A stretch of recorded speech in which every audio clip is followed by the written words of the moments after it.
예수께서 그가 우는 것과 또 함께 온 유대인들이 우는 것을 보시고 심령에 비통히 여기시고 불쌍히 여기사 이르시되 그를 어디에 두었느냐 이르되 주여 와서 보옵소서 하니 예수께서 눈물을 흘리시더라. 이에 유대인들이 말하되 보라 그를 얼마나 사랑하셨는가 하며 그중 어떤 이는 말하되 맹인의 눈을 뜨게 한 이 사람이 그 사람은 죽지 않게 할 수 없더냐 하더라. 이에 예수께서 다시 속으로 비통히 여기시며 무덤에 가시니 무덤이 구리라. 돌로 막았거늘 예수께서 이르시되 돌을 옮겨 놓으라 하시니 그 죽은 자의 누이 마르다가 이르되 주여 죽은 지가 나흘이 되었음에 벌써 냄새가 나나이다. 예수께서 이르시되 내 말이 네가 믿으면 하나님의 영광을 보리라 하지 아니하였느냐 하시니 돌을 옮겨 놓으니 예수께서 눈을 들어 우러러 보시고 이르시되 아버지여 내 말을 들으신 것을 감사하나이다. 항상 내 말을 들으시는 줄을 내가 알았나이다. 그러나 이 말씀하옵는 것은 둘러선 무리를 위함이니 곧 아버지께서 나를 보내신 것을 그들로 믿게 하려 함이니이다. 이 말씀을 하시고 큰 소리로 나사로야 나오라 부르시니 죽은 자가 수족을 배로 동인 채로 나오는데 그 얼굴은 수건에 쌓였더라. 예수께서 이르시되 풀어 놓아 다니게 하라 하시니라. 아멘. 오늘 성경 말씀을 이해하기 위해서 성경 말씀의 배경을 잠시 요약을 해드리도록 하겠습니다. 예수님께서 실로암에서 병자를 고치셨죠. 예수님께서 실로암에서 태어나서 한 번도 앞을 보지 못한 그 사람을 고쳐주셨는데 오히려 유대인들은 이 예수님을 죽이려고 하였습니다. 목숨의 위협을 당하신 예수님께서 예루살렘과 유다를 떠나서 다른 지역에 계시다가 나사로가 병들었다라는 소식을 듣게 됩니다. 그래서 나사로를 찾아왔을 때 이미 나사로는 죽었고 매장한 지 나흘이나 되었습니다. 매장한 지 나흘이나 되었다라는 이야기는 말이죠. 유대인들의 풍습에 의하면 사람이 죽게 되면 죽은 그 당일날 곧바로 유대인들은 먼저 무덤에 매장을 합니다. 날씨가 워낙에 덥기 때문에 오랫동안 공기에 노출이 돼 있으면 부패가 빨리 오기 때문에 먼저 매장을 하고 그 다음에 일주일간의 애도의 기간을 갖습니다. 이미 매장을 한 지도 나흘이나 지났기 때문에 그래서 오늘 성경 말씀에 본문 말씀에 보면 예수님께서 무덤의 문, 그러니까 돌로 막아놓은 문을 옮기라고 할 때 이미 매장한 지가 나흘이나 되었기 때문에 냄새가 난다라고 마르다가 만류하는 장면이 나오는데요. 바로 이 장면이 그 장면입니다. 이런 배경을 가지고 있습니다. 예수님께서 죽은 나사로를 찾아와서 나사로의 죽음의 소식을 듣고는 우리 성경 말씀에 나와 있는 것처럼 눈물 흘리셨습니다.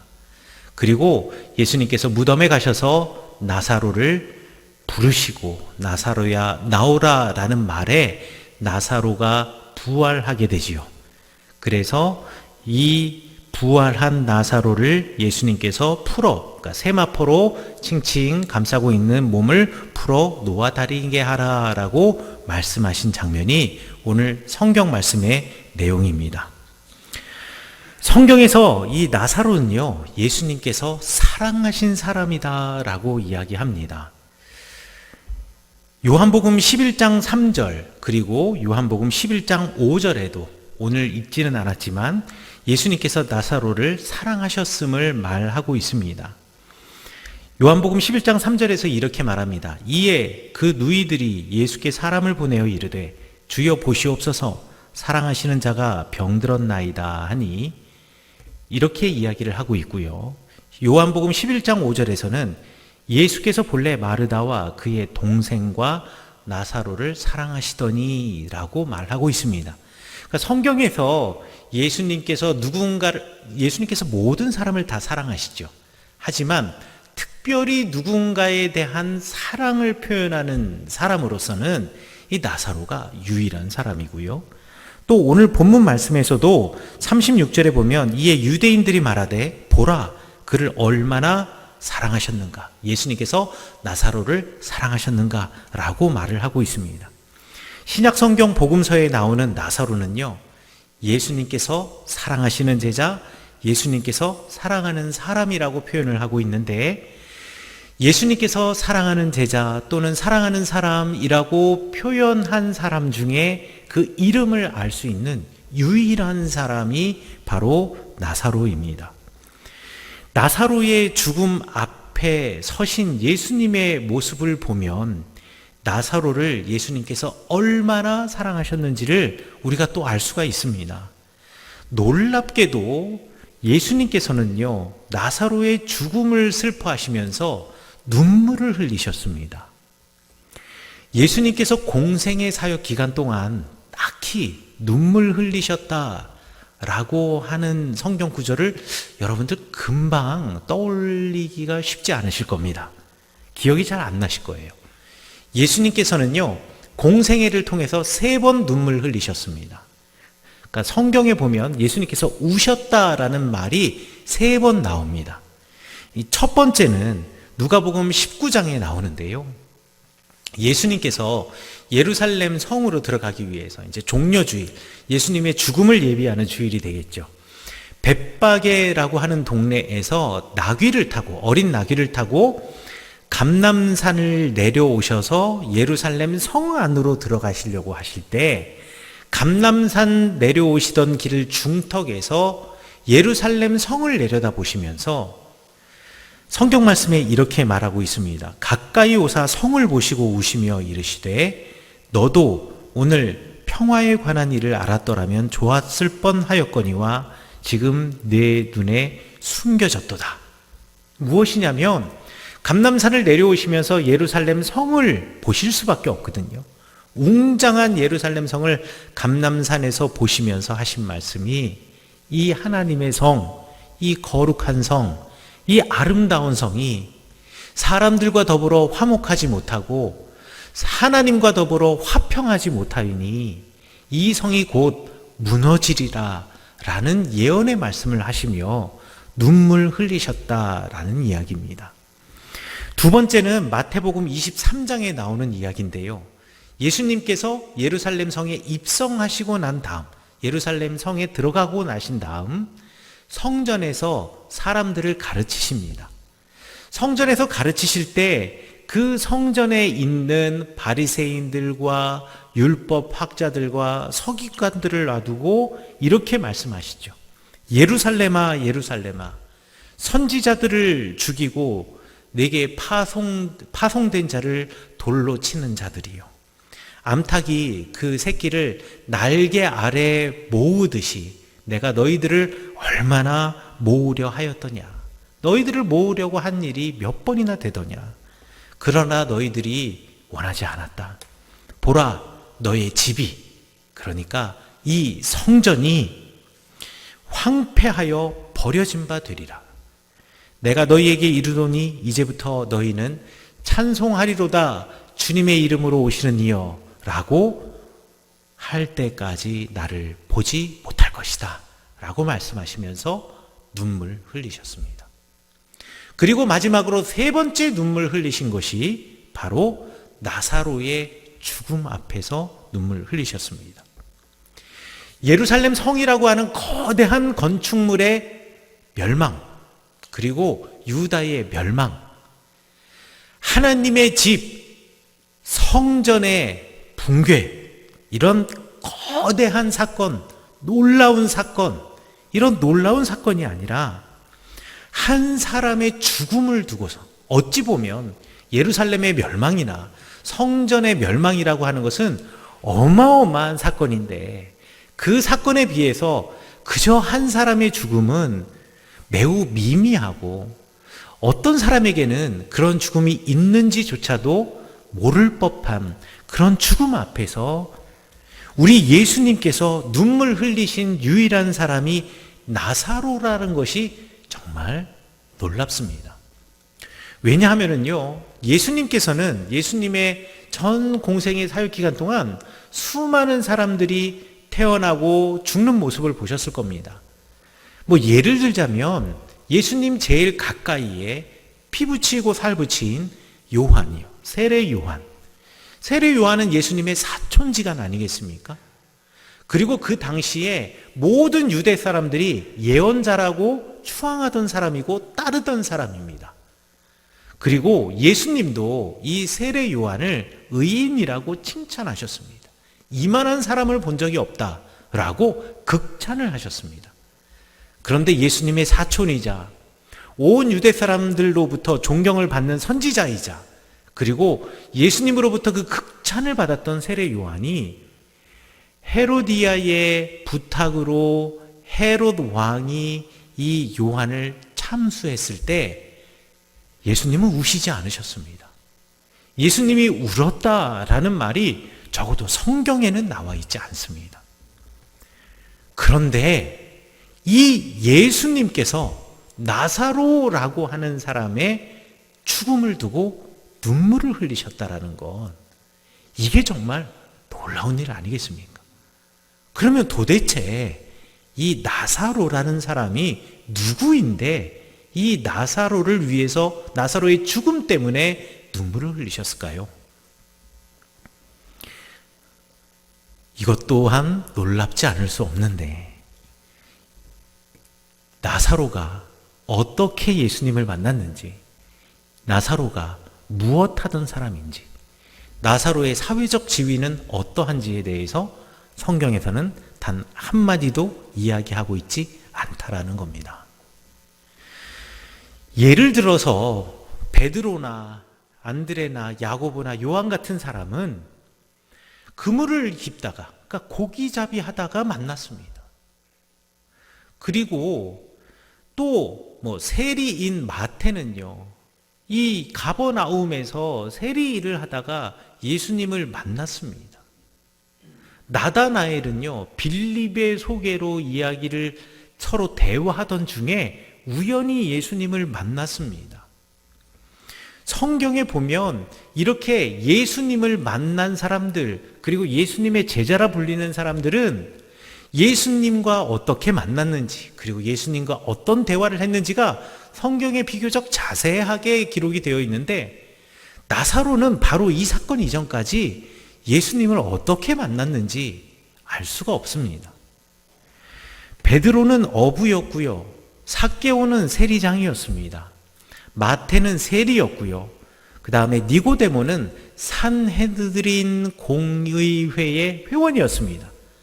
다들 직업이 무엇인지, 사회적인 위치는 어떤지를 추론할 수 있는 근거들이 전부 다 성경에 있는데요, 나사로는 그런 사소한 설명조차도 없어요.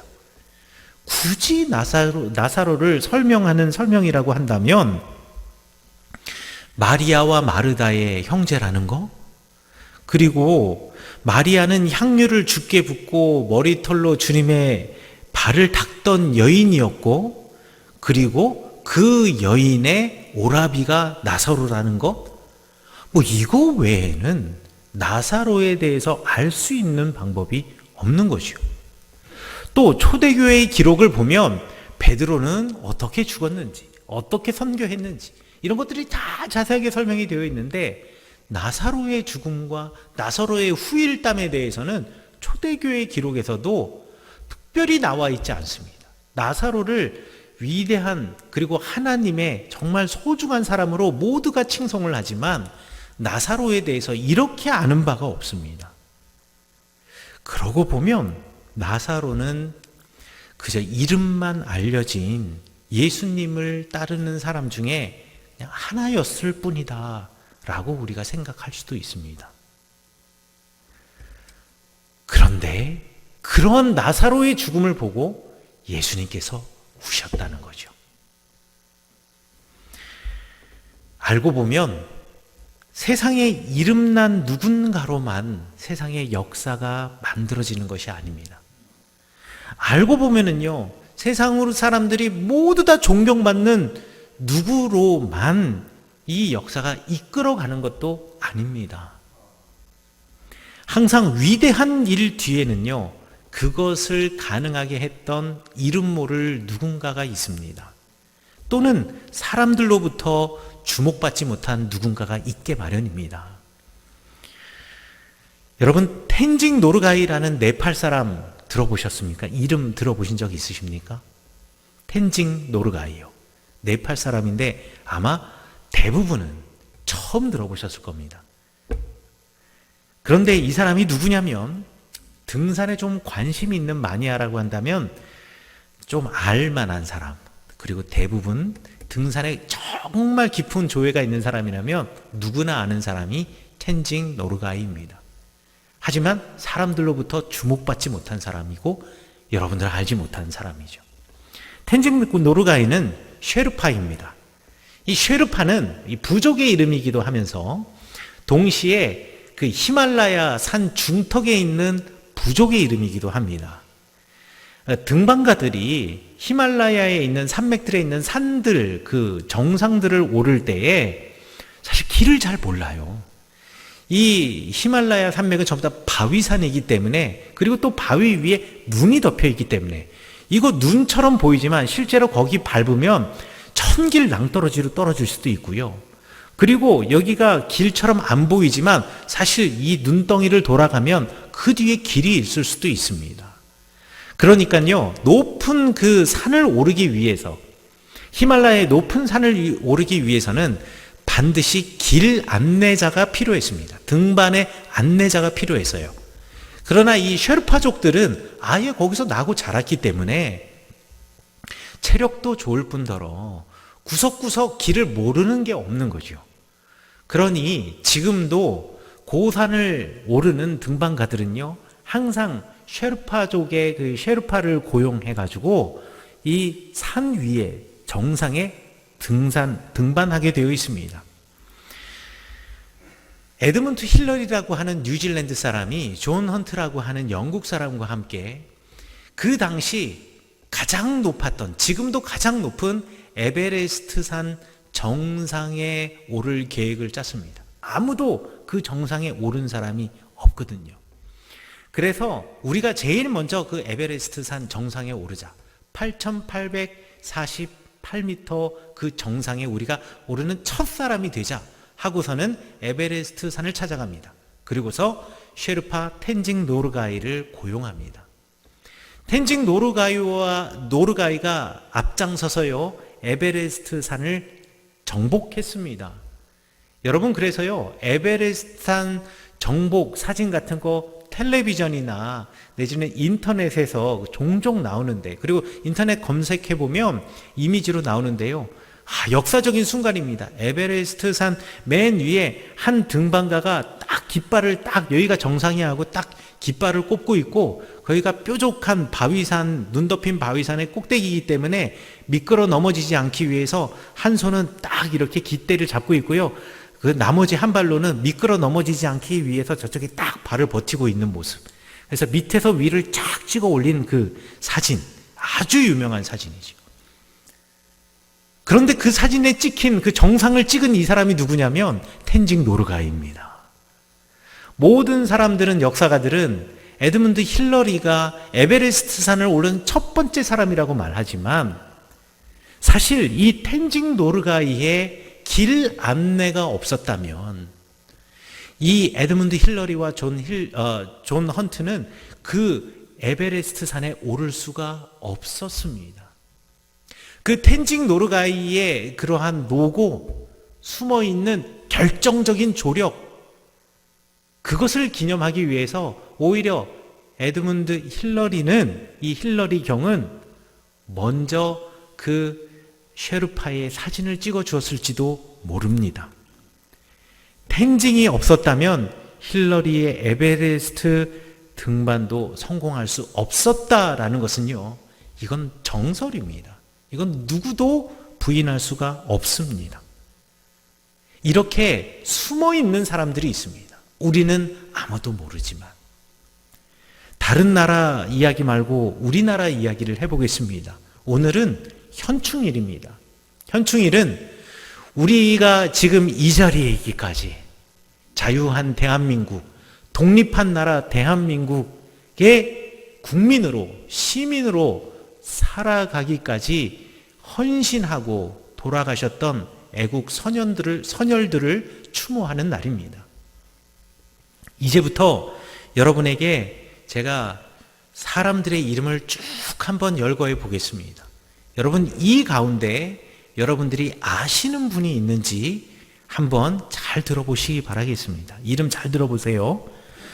송학선, 김경천, 최기중, 권기욱, 김병로, 이해라, 문양목, 김복한, 최응언, 박차정, 박열, 구춘선, 박재혁, 남상목, 윤기섭, 박찬익, 이종희, 권준, 심남일, 신현구, 어윤희, 차희식, 김대지, 이석용, 한징, 오면직, 송헌주, 이준식.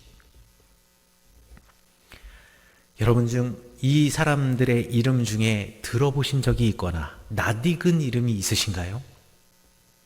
아마 거의 없으실 겁니다. 있으면 한두 명? 이 사람들의 공통점은 아마 우리가 다 모르는 사람, 알지 못하는 사람이라고 말할 수도 있겠습니다. 자, 그러면 제가 다시 한번 다른 사람의 이름을 한번 쭉 나열해 보겠습니다. 좀 짧게 나열하겠습니다. 이 중에 여러분들 익숙한 사람 있는지 한번 보시기 바라겠습니다. 김구, 김원봉, 김좌진, 남궁옥, 방정환, 서재필, 손병희, 신규식, 안중근, 안창호, 유관순, 유인석, 윤봉길, 이봉창, 이승만, 조만식, 홍범도. 익숙한 분들 계시나요? 있으시죠? 앞에서 길게 말씀드린 이분들이나 뒤에서 짧게 이름들을 불러드린 이분들이나 모두 다 우리가 독립을 하는 데까지 열정적으로 일하셨던, 헌신하셨던 독립운동가들입니다. 그런데 앞에 길게 말씀드렸던 그분들은 잘 모르시고 뒤쪽에서 두 번째 제가 이름을 불러드렸던 리더들은 여러분들이 잘 아시죠? 우리 앞쪽에 길게 제가 말씀드렸던 여러분이 알지 못했던 그 이름들, 이분들은요, 가문을 버리고 비록 자기는 양반이었지만 내가 지금 나라가 망하는데 양반이냐 상놈이냐 평민이냐 이게 뭐가 중요하냐고 의병으로 나서셨던 분들, 그리고 정말 구중궁궐 같은 기와집에서 살고 있었지만 이거 전부 다 팔아버리고 이 돈으로 독립군의 독립자금과 임시정부의 통치자금을 대셨던 분들입니다. 그리고 독립 후에도 내가 이랬노라 라고 자랑하지 않고 내가 독립한 것으로 만족하며 오히려 그 가운데에서 사람들로부터 이런 리더들에 의해서 리더들은 잘 알려졌지만 이렇게 보이지 않는 곳에서 일하는 사람들은 사람들이 잘 몰라주어서 현재는 거의 멸문패족이 되다시피 한, 왜요? 모든 것을 전부 다 사재를 털어서 다 헌신했으니까 남아있는 게 없잖아요. 독립운동하고 난 다음에도 그 후손들은 그 선조들만큼 평안한 삶을 살지 못하였던, 경제적으로 그런 사람들이 바로 제가 길게 이름 불려드렸던 사람들입니다. 그 여러분들이 이름 알지 못한 그 사람들의 희생이 없었다면요, 광복군도 없었을 것이고 독립운동가들의 독립운동도 원활하지 않았을 것이고 상해 임시정부도 존재하지 못했을 것입니다. 여러분들이 잘 알고 있는 독립운동의 리더들, 지도자들이 일할 수 있었던 것은 우리가 알지 못했던, 이름도 알지 못하는 바로 그분들이 있었기 때문에 이러한 독립이 가능했던 것입니다. 이런 활동이 가능했던 것입니다. 그렇기 때문에 역사는요, 이름도 알려지지 않은 사람들의 헌신, 그 헌신으로 만들어진 것이고 그것으로 인해서 우리 대한민국의 역사가 버티어 나갔던 것입니다. 성경과 교회의 역사도 마찬가지입니다. 신약 성경과 초대교회에서 알려지지 않은 많은 사람들이 있습니다. 여러분들 성경에 보면 알려진 사람들도 참 많아요. 여러분 베드로 아시죠? 베드로를 필두로 여러분들 잘 알고 있는 사람들, 12명의 사도들, 예수님을 따르던 이들도 있었고요. 그 다음에 여러분들 잘 아시는 바울도 있고요. 또 초대교회에는 스데반이라든가 빌립 이런 이름을 가지고 있었던 7 집사들도, 대표적인 7 집사들도 있었고요. 또 바울 선교여행과 함께 하였던 디모데, 마가, 요한 이런 사람들도 있습니다. 여러분도 한 번쯤은 다 들어보셨을 법한 이름들이고, 그리고 성경에 이 사람들의 이야기가 정말 길게 잘 자세하게 복음서와 사도행전과 그리고 바울 서신에 잘 나와 있습니다. 그러나 어떻게 초대교회가 잘 알려진 그들에 의해서만 세워졌을까요? 그러지는 않을 겁니다. 아니, 그보다도 더 많은 예수님의 복음을 따르는 수많은 사람들이 풀뿌리처럼 땅에 버티고 있었기 때문에 초대교회가 설 수 있었던 것입니다. 그보다도 더 많은 수의 예수님의 길을 걸었던 숨어있는 사람들이 있었기 때문에 이 교회는, 우리 초대교회는 세워졌던 것입니다. 저는 이런 사람들을 성경의 글자와 글자 사이에 여백에 있는 사람이다 라고 말하고 싶습니다. 그 여백이 없으면 성경이 있을 수가 없습니다. 그 여백이 없었으면 교회가 설 수 없었습니다. 초대교회의 역사에서도요, 주님의 이름을 지키다가 죽어간 많은 선교자들이 있습니다. 저스틴이라는 사람도 있고요, 폴리카피라고 하는 사람도 있고요, 이그나티우스라고 하는 교회사를 공부하다 보면 위대한 순교자들이 있습니다. 그리고 우리나라에도요, 저 서울의 양화진에 가면 복음을 전하다가 돌아가신 외국인 선교사님들을 위한 무덤도 있고 그들을 위한 묘비도 서 있습니다. 그러나 어떻게 대한민국 교회가 그분들에 의해서만 세워졌겠습니까? 그 옆에 절두산을 가면은요, 이름도 알지 못하는 수많은 기독교인들이 신앙을 지키다가 교수형을 당하거나 참수를 당했던 사람들을 기념하는 곳이 있는데, 사실 우리 교회는 그 사람들의 피 위에 세워진 교회 아니겠습니까? 저는 그렇게 이름이 알려져 있지 않는 그 사람, 아니 이름은 조금 아는 듯하지만 그가 누군지 모르는 그 사람들을 평신도라고 부르겠습니다. 그리고 나사로는 신약 성경에 나오는 그 수많은 평신도 중에, 그리고 우리 기독교 역사의 그 수많은 평신도 중에 하나일 뿐입니다. 우리 교회도요, 이러한 평신도들이 있습니다. 우리 교회의 역사에도 있었고요, 지금도 있습니다. 제가 우리 성은교회에 와서 정말 놀랬던 것이 있습니다. 제가 한 교회, 이 교회 저 교회를 이렇게 여러 교회를 섬긴 것은 아니지만, 그래도 여러분들보다는 더 많은 교회에서 목사로 또 전도사로 섬겨보았고, 또 평신도로도 또 신학생으로도 섬겨보았습니다. 신앙생활을 해봤습니다만, 저희 성은교회 같은 교회가 감히 대한민국에 없다고 저는 자신할 수 있습니다. 제가 처음 성은교회 왔을 때 기도하면서, 목회자로서 정말 섬기는 모습 보여주어야겠다. 교인들이 신앙생활을 하면서 조그마한 것이라도 불편한 것이 있다면 그거 없게 하기 위해서 보이지 않는 곳, 이렇게 커다란 곳도 이렇게 불편하고 이런 것들은 금방 보이기 때문에 누구라도 일을 할 수 있지만, 아주 사소한 것은요, 이거 보지 못하는 것들 많아요. 예를 들자면, 여러분들은 그냥 쑥 들어오기지만 또 어떤 사람들은 또 지다 오다 보면 마당에 있는 잡초, 이런 것들을 보일 수도 있고, 떨어진 휴지 조각 이런 거 보일 수도 있고, 그 다음에 정리되지 않은 무언가 이런 거 보일 수도 있고, 이런 것들이 있는데, 이런 것 있으면 그들이 보지 못하는 것, 교인들이 보지 못하는 부분을 조용히 가서 내가 정리하고 내가 이런 모습으로 꼭 드러나는 자리가 아니라 숨겨진 자리에서 섬기는 목회자가 되어야겠다 라면서 다짐하며 기도하고 왔는데요.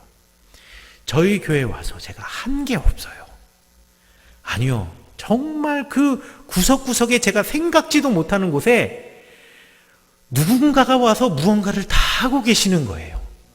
그리고 하고 계신 모습을 본 것도 있지만 아니 내가 하려고 가보면 이미 누군가가 하고 가셨어요. 제가 그 모습을 보면서 야, 정말 우리 교회에는 보이지 않는 곳에서 헌신하는 엄청나게 많은 평신도 헌신자들이 있구나 라는 것을 제가 알게 되었습니다. 그렇지요. 교회는 그렇게 세워져 가는 겁니다. 오늘 평신도 주일로 우리 감리교회에서는 지키고 있습니다. 성경에는요, 평신도라는 말이 나오지 않아요. 평신도라는 말이 처음 사용되어진 것은 기원 후 3세기에 카프리안이라고 하는 주교가 처음으로 평신도라는 단어 라이코스라는 그리스어를 처음 사용했습니다. 근데 이 라이코스라는 말을 사용할 때는요, 목회자를 제외한 모든 사람을 부를 때, 왜냐하면 목회자는 우리가 목회자라고 부르는데 우리는 그럼 뭐라고 불러야 되나 라고 글을 쓰다 보니까, 편지를 쓰다 보니 아니 목회자는 목회자라고 부르는데 그러면 그 외에 다른 사람은 뭐라고 불러야 될까 그냥 하다가 그래 목회자를 제외한 모든 사람들을 그냥 평신도 라이코스라고 부르자 라고 해서 그 평신도라는 그 단어를 처음 사용하게 된 겁니다. 그런데 이 라이코스라는 단어도 이 카프리안 주교가 처음 만든 단어예요. 이 단어를 만들 때 무엇을 어떤 말에 뿌리를 두고 만들었냐면 라오스라고 하는 그리스의 뿌리를 두고 만들었는데 이 라오스라는 말은 신약 성경에 아주 많이 나오는 단어입니다. 백성이라는 뜻이고 하나님의 백성을 가르칠 때 라오스라는 단어를 사용합니다.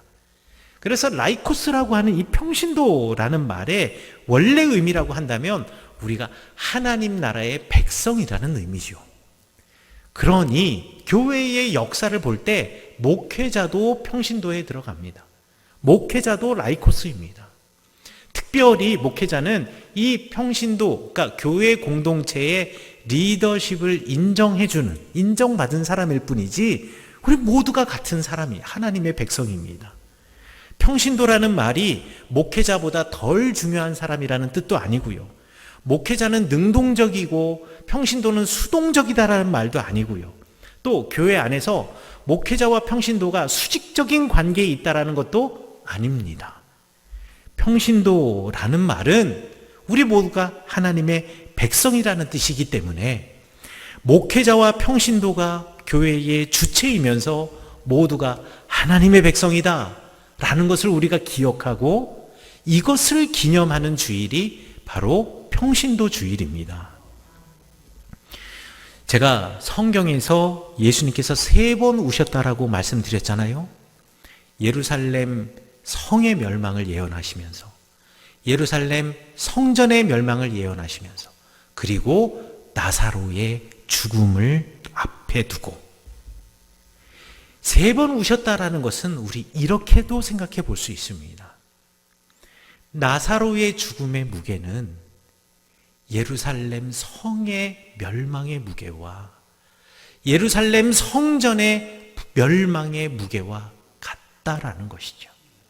그래서 이 거대하고 위대한 성과 성전의 멸망을 두고 눈물 흘리셨던 예수님이 그저 나사로라고 이름만 알려져 있고 어떻게 예수님을 만났는지 무엇하던 사람인지 사회적인 지위가 무엇인지도 알지 못하는 이 평범한 사람 평신도 나사로의 죽음 앞에서 우셨다라는 거. 이것은 여러분 평신도 한 명 한 명이 예루살렘 성전의 무게와 같고 여기 앉아 계시는 평신도 여러분 한 명 한 명의 무게가 하나님의 거룩한 성전의 무게와 같다라는 것을 우리 주님께서 우리 요한복음을 통해서 보여주시는 것입니다.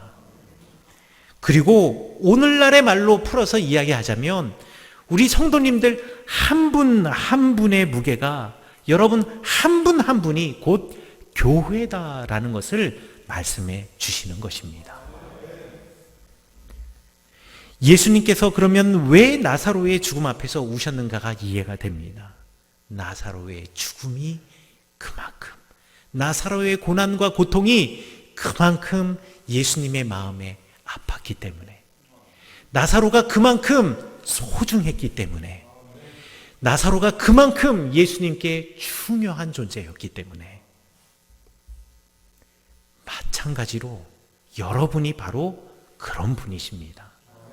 여러분 한 명 한 명이 예수님이 가장 소중하게 생각하는 사람, 여러분 한 명 한 명이 예수님이 가장 귀하게 여기시는 바로 그분이라는 것을 여러분들 잊지 마셔야 합니다.